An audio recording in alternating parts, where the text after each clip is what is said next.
तो एक तो देखिए सबसे बड़ा जो चैलेंज है या जो सबसे बड़ा परेशानी का कारण है वो जीके।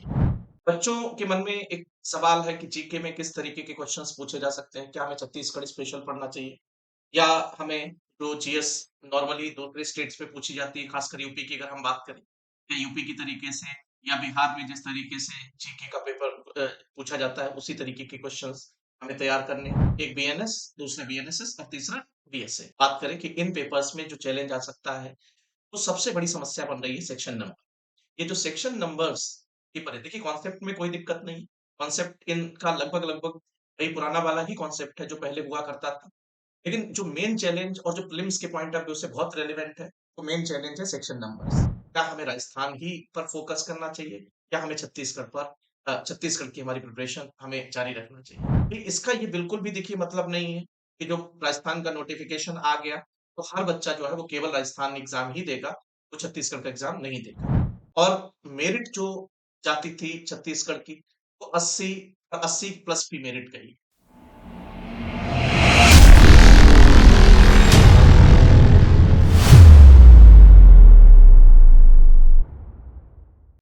नमस्कार दोस्तों, वेलकम टू माय प्लेटफ़ॉर्म। मैं अमित वर्मा। दोस्तों, जैसा कि वीडियो का टाइटल है, तो हम आज उसी बारे में डिस्कस करेंगे कि छत्तीसगढ़ पीसीएस जे का एग्ज़ाम इस बार में थोड़ा-सा मुश्किल क्यों हो सकता है? फिर हम ये बात भी जानेंगे कि क्या पैटर्न में भी कुछ बदलाव हो सकता है? या जो पुराना पैटर्न जो पुराना अप्रोच था, उसी अप्रोच के आधार पर आपका पेपर जो है पेपर बनेगा। तीसरी चीज़ हम बात करते हैं कि जो नए पेपर्स ऐड हुए हैं, उन नए पेपर्स में किन-किन एरियाज़ को हमें टच करना पड़ेगा, किन एरियाज़ को हमें छोड़ना पड़ेगा? क्या पूरे के पूरे सब्जेक्ट्स हमें पढ़ने पड़ेंगे? इस बारे में भी हम बात करेंगे। तो स्टेप बाय स्टेप हम बात करते हैं कि देखिए जो सबसे बड़ी समस्या अभी जो स्टूडेंट्स को फेस करनी पड़ रही है और कई सारे स्टूडेंट्स की मेरे पास में कॉल आती रहती है। पूछते रहते हैं कि सर किस तरीके से हम जीएस जो है जीएस की या जीके की प्रिपरेशन करें। तो देखिए सबसे बड़ी जो दिक्कत इस समय खड़ी हुई है, वो दिक्कत आई है जीके को लेकर के। बच्चों के मन में एक सवाल है कि जीके में किस तरीके के क्वेश्चंस पूछे जा सकते हैं? क्या हमें छत्तीसगढ़ स्पेशल पढ़ना चाहिए? या हमें मतलब जो जीएस नॉर्मली दूसरे स्टेट्स में पूछी जाती है, खासकर यूपी की अगर हम बात करें, या यूपी की तरीके से या बिहार में जिस तरीके से जीके का पेपर पूछा जाता है, उसी तरीके के क्वेश्चंस हमें तैयार करने। तो देखिए, मैं पहले तो जीके के बारे में स्पष्ट कर देता हूँ बेटा कि जीके का चूँकि पेपर जो है वो पहली बार पेपर हो रहा है, तो इसलिए इसका क्या अप्रोच हो सकता है, किस पैटर्न पर पेपर पूछा जा सकता है। छत्तीसगढ़ स्पेशल ज़्यादा रहेगा या हम अगर बात करें कि हिस्ट्री या ज्योग्राफी इंडिया का पूछा जा सकता है या छत्तीसगढ़ का पूछा जा सकता है केवल और केवल। तो ये कई सारे सवाल जो हैं वो हम लोगों के माइंड में भी है। लेकिन फिलहाल हम लोगों ने जो एनालिसिस किया है, उस एनालिसिस के आधार पर आप लोग मेरा वीडियो देखेंगे तो उसमें कुछ पॉइंट्स हैं, जिन पॉइंट्स को हम लोगों ने निकाला और एनालिसिस के बाद में हम लोगों ने ये विचार किया कि क्वेश्चंस जो है क्वेश्चंस यहाँ से पूछे जा सकते हैं। तो एक तो देखिए सबसे बड़ा जो चैलेंज है या जो सबसे बड़ा परेशानी का कारण है वो जीके। और चूंकि जीके का जो पेपर है इसमें 10 क्वेश्चंस जो है 10 क्वेश्चंस आपके छत्तीसगढ़ प्रीलिम्स जो है इसमें जीके के 10 क्वेश्चंस रहेंगे। अब 10 क्वेश्चन जीके के रहेंगे तो उसके अलावा में आपका एक पेपर ऐड हुआ है बीएनएस, जो पहले इंडियन पेनल पिनल कोड हुआ करता था। उसके अलावा में एक पेपर ऐड हुआ है आपका बीएनएसएस, जो जिस आया है सीआरपीसी की जगह पर। तीसरा नया सब्जेक्ट जो हम देख रहे हैं वो है डीएसए, जो आया है इंडियन एविडेंस एक्ट की। तो देखिए ये सारे जो पेपर हैं ये क्रिमिनल प्रोसीजर कोड पहले बच्चे पढ़ते थे। अब जो पेपर में पूछा जाएगा, तो पेपर में पूछा जाएगा ये एक बीएनएस, दूसरा बीएनएसएस और तीसरा बीएसए। तो देखिए एक तो कहीं न कहीं पर से जब जो भी बच्चा एलएलबी कर रहा था, एलएलबी के दौरान से वो जो सब्जेक्ट्स पढ़ रहा था वो आईपीसी, सीआरपीसी और इंडियन एविडेंस एक्ट पढ़ रहा था। उसके बाद में जब प्रिपरेशन में कोई स्टूडेंट आता है तो भी लगातार इन्हीं सब्जेक्ट्स को पढ़ा। मेन जो चैलेंज है, जो प्रीलिम्स के पॉइंट ऑफ व्यू से बात करें कि इन पेपर्स में जो चैलेंज आ सकता है या बच्चों को जो समस्या आए, जो परेशानियाँ जो हैं, उन परेशानियों को फेस करना पड़ सकता है। तो सबसे बड़ी समस्या बन रही है सेक्शन नंबर। चूँकि जिन सेक्शंस को हम बचपन से या जब से हमने एलएलबी किया होता है, तब से जिन सेक्शंस को हम पढ़ते हुए चले आते हैं। अब होता क्या है कि जब हम इन सब्जेक्ट्स को देखेंगे तो इन सब्जेक्ट्स में हम ये देखेंगे कि हमें नए सेक्शंस जो है, नए सेक्शंस को तैयार करना है। और नए सेक्शंस को तैयार करना उसमें क्योंकि प्रीलिम्स के पॉइंट ऑफ व्यू से जो फैक्चुअल क्वेश्चंस पूछे जाते हैं, उसमें ज़्यादातर जो क्वेश्चंस होंगे वो सेक्शन नंबर जो होता है सेक्शन नंबर से पूछ लिए जाते हैं, सब सेक्शंस से पूछ लिए जाते हैं। तो क्योंकि हमने इन पर तो बहुत ज़्यादा जोर दिया था और अभी हम जब इन 3 पेपर्स की बात करते हैं बीएनएस, बीएनएसएस और बीएसए, तो 1 जुलाई को ये लागू किया गया। 1 जुलाई 2024 को लागू किया गया और उसी के बाद से कई सारे कमीशंस थे, जिन कमीशंस ने ये पेपर्स जो पे थे अपने जुडिशरी के एग्ज़ाम में ऐड किए। अभी राजस्थान जुडिशरी का जो एग्ज़ाम हुआ था, तो उसमें तो यही पुराने पेपर्स पूछ लिए गए थे। लेकिन अभी जो नोटिफ़िकेशन आया राजस्थान का, तो उसमें नए और पुराने दोनों पेपर्स जो है, दोनों पेपर्स पूछे जाएँगे। तो इस लिहाज से हम अगर बात करें कि कहीं न कहीं पर से ये जो सेक्शन नंबर्स की पर है, देखिए कॉन्सेप्ट में कोई दिक्कत नहीं। कॉन्सेप्ट इनका लगभग-लगभग वही पुराना वाला ही कॉन्सेप्ट है जो पहले हुआ करता था। लेकिन जो मेन चैलेंज और जो प्रीलिम्स के पॉइंट ऑफ व्यू से बहुत रेलेवेंट है, वो मेन चैलेंज है सेक्शन नंबर्स।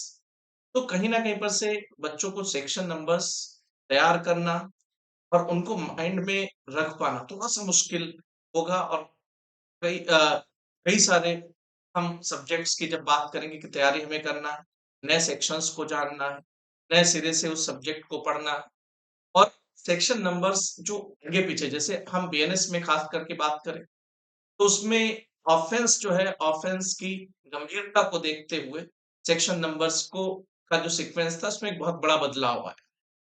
तो ये जो बड़ा बदलाव है, ये भी कहीं न कहीं पर से बच्चों की परेशानी का एक कारण बन सकता है। कि जो नए ऑफेंसेस वगैरह ऐड किए गए हैं बीएनएस में, वो भी कहीं न कहीं पर से तैयार करना, उसके अंदर के जो एसेंशियल्स वगैरह हैं, उनको तैयार करना, उससे रिलेटेड अगर कोई इलस्ट्रेशन वाला क्वेश्चन पूछ दिया गया, तो थोड़ा-सा ये दिक्कतें जो है, दिक्कतें इन सब्जेक्ट्स में हो सकती हैं। दूसरा जब बीएनएसएस की बात करें, तो थोड़ा-सा बीएनएसएस को पढ़ना अभी भी आसान है। प्रोसीजर में चेंजेज़ हुए हैं, सेक्शन नंबर्स में बदलाव हुआ है, लेकिन जिस तरीके से बीएनएस की बात करें कि सेक्शन नंबर याद करना थोड़ा-सा मुश्किल है, उसके कंपेयर में बीएनएसएस में सेक्शन नंबर्स याद करना उतना मुश्किल नहीं है। रीज़न है, मैं उसके पीछे रीज़न आप लोगों को बता देता हूँ। क्योंकि बीएनएसएस और बीएनएस में जो सेक्शन नंबर्स का बदलाव हुआ है, तो सेक्शन नंबर्स का बदलाव तो दोनों में हुआ है, दोनों में सेक्शन नंबर्स जो है वो चेंज हुए हैं। लेकिन इसमें क्या हमने अभी बताया था कि अपराध की गंभीरता के आधार पर, कि बहुत गंभीर अपराध है, तो उनको शुरुआत जो था, शुरुआत में आईपीसी में या बीएनएस में लिख दिया गया। जो कम गंभीर प्रकृति के अपराध वगैरह थे, उनको बाद में लिखा गया। तो इससे क्या हुआ कि सेक्शन नंबर्स जो है वो आगे-पीछे बहुत ज़्यादा हुए। जबकि हम बीएनएस की बात करें, तो इन्वेस्टिगेशन हम लोग पढ़ते थे, जो चैप्टर नंबर 12 में होता था तब, अब ये चैप्टर नंबर 12 में 13 में हो गया है बीएनएसएस में। तो बीएनएसएस में 13 में हुआ है। सेक्शन नंबर्स की अगर हम बात करें, सेक्शन नंबर 173 से लेकर के 196 तक प्रोविज़न जो है 196 तक का प्रोविज़न कर दिया गया है। पहले यही प्रोविज़न जो था वो 154 से लेकर के 176 तक का प्रोविज़न हुआ करता था। कहीं न कहीं पर से सेक्शंस यहाँ पर याद करना अब भी आसान है, क्योंकि वहाँ पर प्रोसीजर के अकॉर्डिंग आप जब देखोगे तो इन्वेस्टिगेशन, इन्वेस्टिगेशन के बाद में इंक्वायरी में जब हम पहुँचेंगे, तो इंक्वायरी के जो सेक्शंस हैं, तो वहाँ पर सेक्शंस जो हैं, उनमें बिखराव इतना ज़्यादा नहीं हुआ। ऐसा नहीं कि आईपीसी में सेक्शंस का जो बिखराव हुआ है, उसमें हर सेक्शन को आप देखिए, एक क्लासिफिकेशन होता है लॉ का कि ऑफेंसेस के नेचर के आधार पर उनका एक क्लास बनाया जाता है और उस क्लास में आने वाले जो भी ऑफेंसेस होते हैं, उनको एक साथ में रखा जाता है। लेकिन जो बदलाव आगे-पीछे का बहुत ज़्यादा किया गया है, ये कहीं न कहीं पर से सेक्शन नंबर्स में एक बड़ा कन्फ्यूजन क्रिएट करता है। दूसरी चीज़ ये देखिए जो बदलाव हुआ है बीएनएस में, जो एक बहुत बड़ी समस्या क्रिएट कर सकता है, कि पहले हम लोग अलग-अलग सेक्शंस जो थे, अलग-अलग सेक्शंस को पढ़ते थे और उनमें ऑफेंसेस जो था, ऑफेंसेस को जानते थे, कई सारी डेफिनिशंस जो थी, उन डेफिनिशंस को जानते थे। क्या किया गया कि 2 जो है, सेक्शन 2 में कई सारी डेफिनिशंस को रख दिया गया और उसी में सबसेक्शंस जो है सबसेक्शंस में उसको डिवाइड कर दिया गया है। इसी तरीके से सेक्शन 3 देखोगे तो सेक्शन 3 में भी बहुत सारी चीज़ें रखी गई और सबसेक्शंस में डिवाइड कर दिया गया उसको। तो अल्टीमेटली जिसका हम पहले एक सेक्शन पढ़ते थे, वो सबसेक्शंस में हमें पढ़ना पड़ेगा, तो वो भी एक कन्फ्यूजन क्रिएट कर सकता है आप सबके माइंड में। तो ये दिक्कत जो है, ये दिक्कत यहाँ पर ज़्यादा फेस करने को पड़ रही है बीएनएस में। तो ये एक बड़ा रीज़न हो सकता है, जो बच्चों को सेक्शन नंबर्स में कन्फ्यूजन क्रिएट कर सकता है और कन्फ्यूजन के कारण पेपर जो होगा, पेपर उनके लिए मुश्किल हो सकता है। बीएसए की अगर हम बात करें, तो बीएसए में भी कुछ चेंजेस वगैरह हुए, कुछ डेफिनिशंस वगैरह में चेंजेस किया गया। बीएसए में अगर हम बात करें कि प्राइमरी एविडेंस और सेकेंडरी एविडेंस का जो कॉन्सेप्ट हुआ करता था, पुराने कॉन्सेप्ट से नया कॉन्सेप्ट जो है वो एकदम अलग तरीके का कॉन्सेप्ट आ गया है। तो इस वजह से देखिए, एक तो जो मेन प्रॉब्लम बच्चों को फेस करनी पड़ सकती है, वो है सेक्शन नंबर्स की, जो सबसे बड़ी या प्राथमिकता के तौर पर अगर हम बात करें या सबसे बड़ी समस्या के तौर पर हम अगर बात करें, तो ये समस्या सबसे बड़ी समस्या हो सकती है। दूसरा, हम जब देखते हैं कि हमने ये बताया कि कुछ ऑफेंसेस वगैरह जो हैं, ऑफेंसेस ऐड किए गए हैं, तो उन ऑफेंसेस की डेफिनेशंस, उसके एसेंशियल्स, और मान लीजिए कमीशन ने भले ही पहली बार पूछ रहा, लेकिन उस पर कुछ इलस्ट्रेशन वाला क्वेश्चन जो था, कमीशन ने इलस्ट्रेशन वाला क्वेश्चन जो था वो आपसे पूछ दिया, वो भी एक दिक्कत का कारण बन सकता है। तीसरी चीज, देखिए मैं आप लोगों को बता देता हूँ कि आपके लिए एक पॉजिटिव पॉइंट भी हो सकता है। वो पॉजिटिव पॉइंट क्या है कि कई सारे बच्चों से मेरी बात हुई। अभी तक जो नोटिफ़िकेशन आया था, वो नोटिफ़िकेशन छत्तीसगढ़ का आया था और बहुत सारे बच्चे जो राजस्थान में इंटरव्यू तक पहुँचे, फेल हुए, तो उन्होंने छत्तीसगढ़ जो था, छत्तीसगढ़ का एग्ज़ाम फॉर्म जो था, फॉर्म फिल कर दिया। रीज़न ये था कि उनको एग्ज़ाम देने का कोई मौका जो है वो मिले। तो छत्तीसगढ़ का चूँकि नोटिफ़िकेशन आया हुआ था, तो बच्चों ने छत्तीसगढ़ जो था, छत्तीसगढ़ का फॉर्म जो था, उस फॉर्म को फिल कर दिया। अब छत्तीसगढ़ का फॉर्म फिल करने के बाद में फिर से आप लोगों ने देखा होगा, आपको जानकारी होगी कि राजस्थान जो था, राजस्थान का भी नोटिफ़िकेशन आ गया।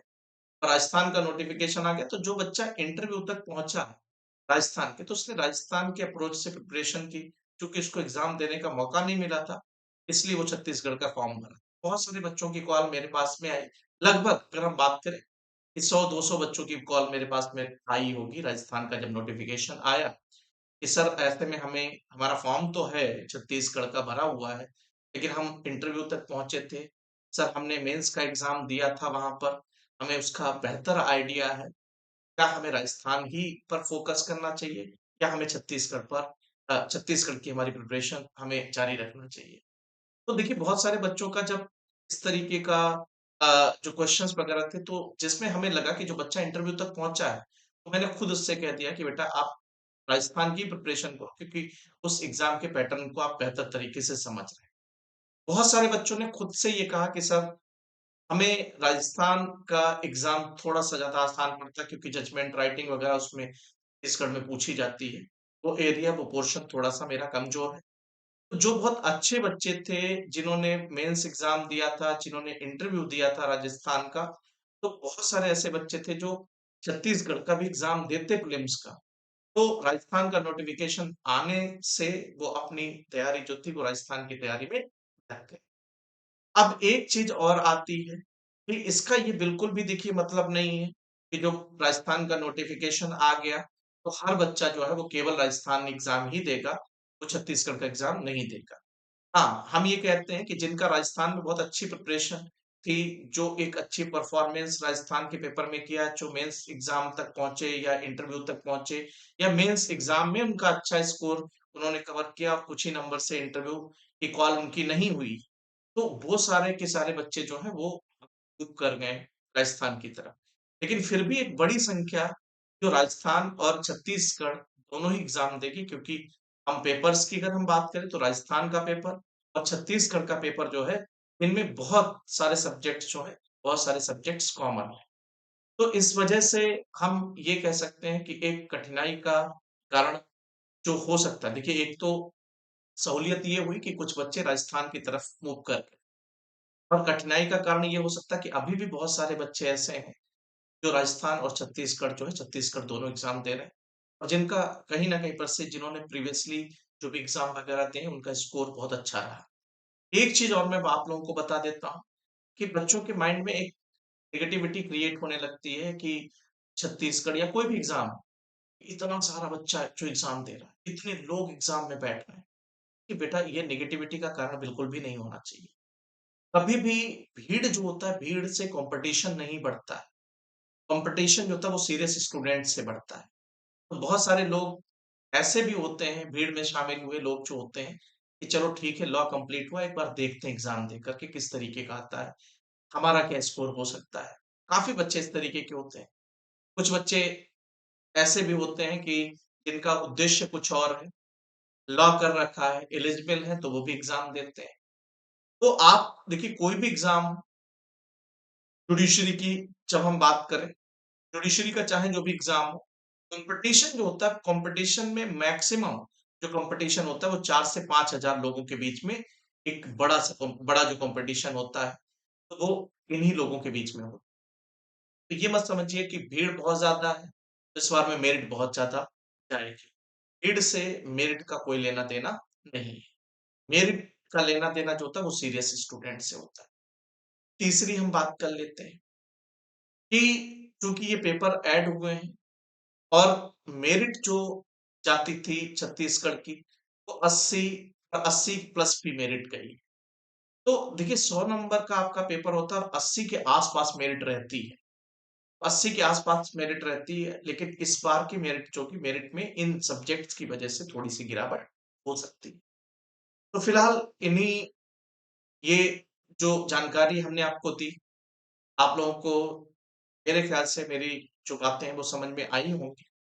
और उसके अलावा में बेटा अगर कोई भी डाउट होता है, किसी भी प्रकार की कोई समस्या होती है, तो आप मेरे नंबर पर दिए गए नंबर पर कॉल भी कर सकते हैं। All the best. Thank you very much.